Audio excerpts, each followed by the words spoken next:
హల్లెలూయా! దేవునికి స్తోత్రం. మీ అందరికీ నా వందనాలు. ఈరోజు వాగ్దానం చదువుకుందాం. యెషయా గ్రంథం 51 అధ్యాయం 4వ వచనం. నా ప్రజలారా నా మాట ఆలకించుడి, నా జనులారా నాకు చెవియొగ్గి వినుడి. జనులకు వెలుగు కలుగునట్లు నా విధిని నియమించెను. దేవుడు ఇచ్చిన వాగ్దానం బట్టి దేవునికి స్తోత్రం. దేవునికి మహిమ కలుగును గాక.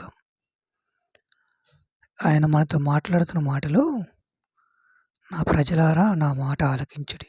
మనం ఆయన మాట వినకపోయిన యెడల మనకు తెలుసు ఏం జరుగుతుందో. ఆయన మహా కోపాగ్నుడు.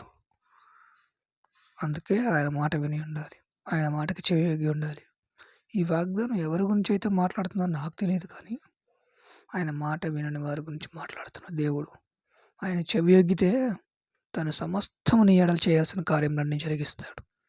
నువ్వు మోకాళ్ళ ఉంచి నీ ప్రార్థన ప్రార్థించు, నీ జీవితం ఆటోమేటిక్గా సెట్ అయిపోతుంది.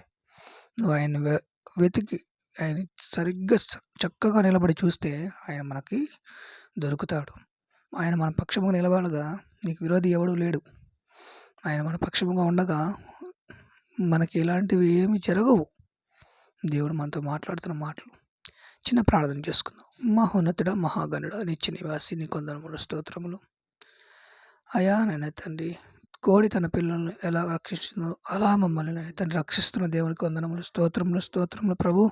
అయా ఏమిచ్చి నీ రుణం తీర్చలేము కానీ ప్రభు, ఈ వాగ్దానం ఎవరి కోసమైతే మీరు నాయన తండ్రి చేశారో మాకు తెలియదు కానీ ప్రభు, వారి వినిలాగా మీరే చూడండి.